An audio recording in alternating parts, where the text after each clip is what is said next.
Je mets ça sur la tête ou c'est pas...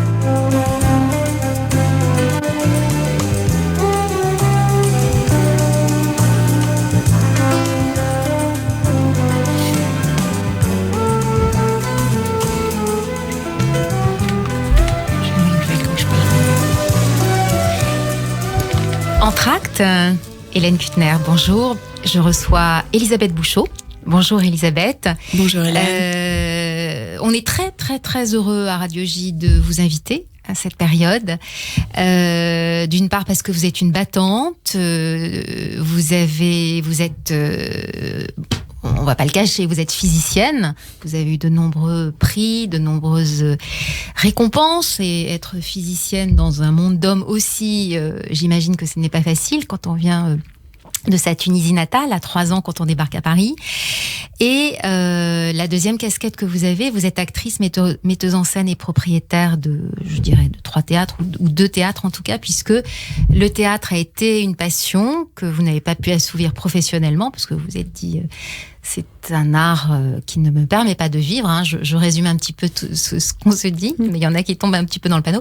Mais en tout cas, je vais essayer de rattraper ça. Et vous avez eu la possibilité d'acheter le théâtre de la Reine Blanche, qui est au métro La Chapelle, qui est pas loin des Bouffes du Nord, qui est situé dans une petite impasse, qui est un théâtre avec une grande salle, une plus petite salle, où vous avez décidé de faire du théâtre et de la science.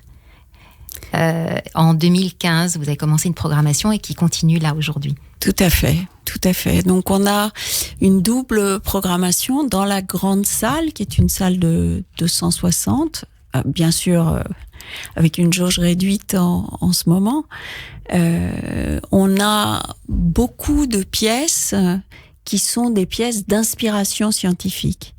Sur la vie de scientifiques, on a eu le paradoxe des jumeaux, sur Marie Curie, Galilée. Vous avez écrit et dont vous jouez et Marie interprété, Curie. Voilà. Galilée le mécano, de Marco Paolini, avec Jean Alibert. Donc sur les grandes figures, on aura à partir du mois de novembre le souper des cendres sur Giordano Bruno, une mise en scène de Laurent Vacher. Et en ce moment, on a Bananas and Kings de Julie Timmerman, qui signe aussi la mise en scène et qui joue avec 3 autres comédiens. Voilà, qui est un excellent spectacle. On avait invité Julie Timmerman il y a à peu près 1 mois de ça, ou 3 semaines, et c'est un spectacle qui fait un tabac.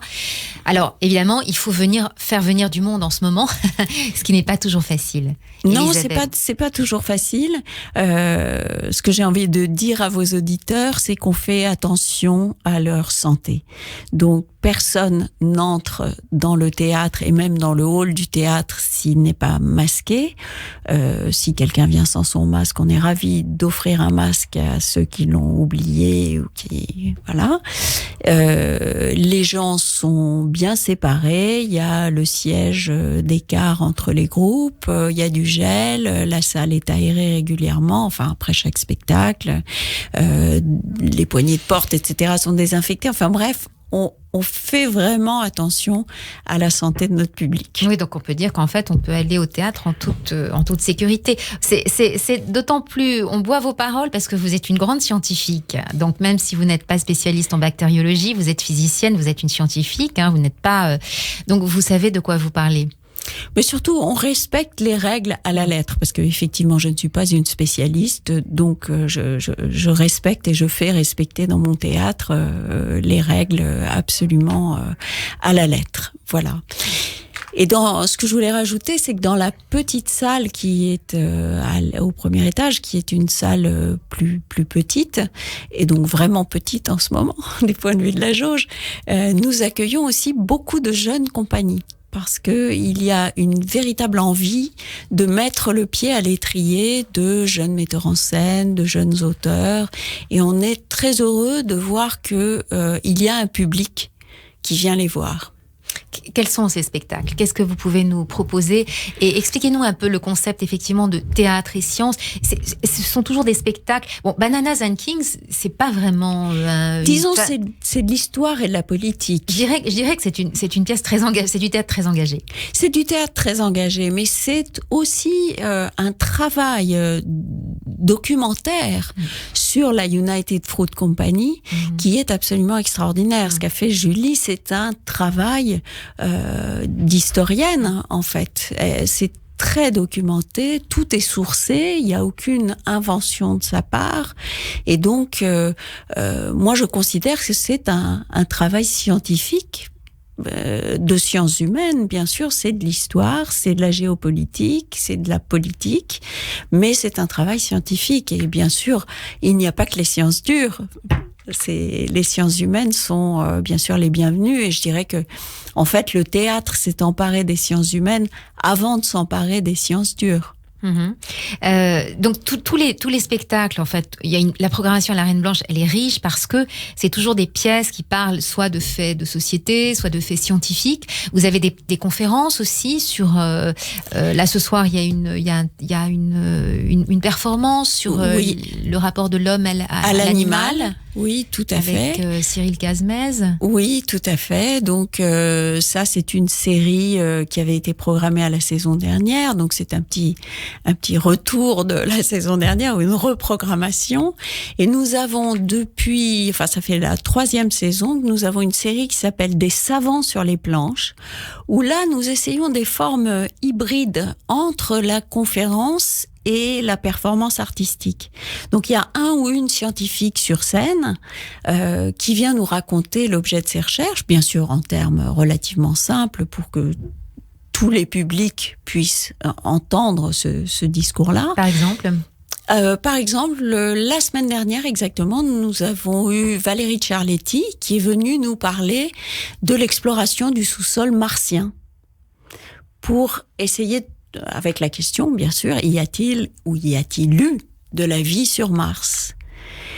Et donc, en miroir de cela, j'ai moi-même, alors avec ma casquette de comédienne, si je peux dire, et pas du tout de physicienne, dit des textes, soit des textes scientifiques, soit des chroniques martiennes de Ray Bradbury, qui, dans les années 60, donc, imaginait Mars avec une grande poésie qui n'avait rien à voir avec la réalité, mais au fond, tout ça nous fait rêver. Et c'est quoi la réponse? Est-ce qu'il y a une vie sur Mars? Je m'adresse à la scientifique et aussi à je vais vous dire que la mission ExoMars, qui pourra peut-être répondre à cette question, partira en 2022.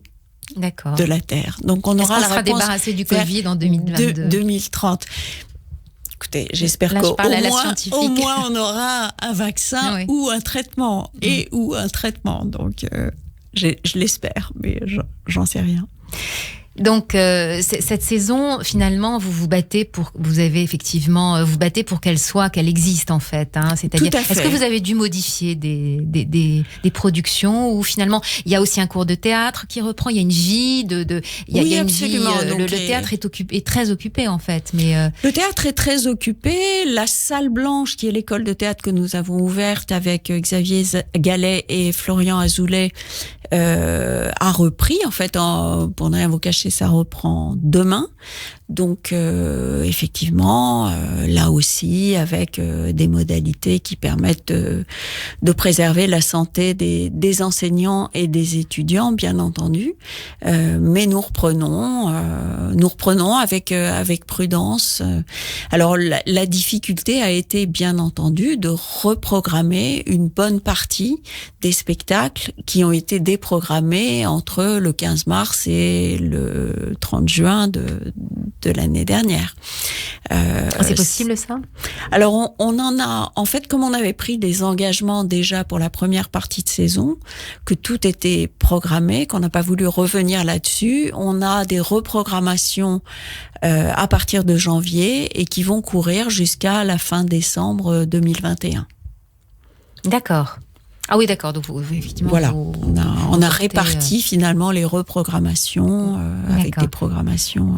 La Malinche à Paris 18e, midi, c'est quoi ces spectacles? Alors ça, c'est des spectacles de jeunes compagnies. D'accord. Alors sur la Malinche, on était content on a fait finalement quelque chose d'assez, on a fait un focus, si vous voulez, sur l'Amérique du Sud, l'Amérique centrale, l'Amérique du Sud. Bananas étant la grande pièce sur ce qui s'est passé en Amérique centrale, et on a eu la nuit animale qui était finalement comment l'anthropologie sur les Indiens d'Amazonie est vue et par les États-Uniens et par les Brésiliens de façon différente. Donc voilà, un travail assez expérimental, mais vraiment très intéressant. Et la Malinche nous parle de la mère des Mexicains, qui était une Indienne, mais qui a été aussi l'amante de Cortés. Ah oui, effectivement, on passe de l'anthropologie à l'histoire, au roman. Voilà. Voilà, avec ce début de saison un peu rassemblé sur l'Amérique du Sud. Et c'est un théâtre aussi qui existe par rapport au quartier, parce que c'est le quartier de la Chapelle. Est-ce que vous travaillez avec les On travaille avec les écoles, les collèges aussi peut-être. Les collèges, les lycées, bien sûr. Mais on a beaucoup travaillé avec les écoles en les accompagnant pour que les enfants fabriquent eux-mêmes des petits spectacles où ils parlaient de ce qu'ils avaient fait en sciences. Alors pour des raisons financières, on l'a pas fait, on le fera sans doute pas cette année, mais j'espère que ça reprendra. Et c'est un travail avec un ensemble d'écoles primaires du quartier qui se retrouvent dans un centre pilote d'apprentissage des sciences qui est physiquement hébergé dans une de ces écoles primaires. Et donc ça, c'est un travail merveilleux, parce que quand vous voyez des bouts de choux de 7-8 ans qui viennent vous parler de biodiversité, qui ont construit un spectacle là-dessus, ou des maternelles, on a même eu des maternelles qui nous parlaient d'équilibre mécanique sur scène, ben ces petits-là, je pense que la science, ça leur fera jamais peur, c'est leur truc, quoi. Ouais, et ça, c'est bien. C'est formidable de pouvoir les accueillir dans un théâtre et surtout d'inviter les amateurs de théâtre et de science à se réunir, parce qu'on a trop séparé ces pôles, comme on a l'habitude de le faire en France, de mettre tout le monde dans les cases. Donc là, je pense que vous êtes tout à fait dans le vent et dans ce qui se passe, en tout cas ce dont on a besoin. Elisabeth Bouchot, donc La Reine Blanche continue, est ouverte. Il y a un super spectacle en ce moment qui s'appelle Bananas and Kings de Julie Timmerman et qui se joue jusqu'au 1er novembre. 1er novembre, donc tout le mois d'octobre à 21h. Donc c'est du mercredi au samedi à 21h et le dimanche en matinée à 16h. Dimanche en matinée à 16h. Le spectacle dure à peu près 2 heures. 2 heures à peu près, un peu moins de 2 heures, 1h50. Un petit peu raccourci, c'est formidable, je vous encourage à venir. Et après, au mois de novembre, il y aura une autre Alors production. Le 5 novembre commence le souper des cendres sur Giordano Bruno. On y sera. Elisabeth Bouchot, merci. Merci.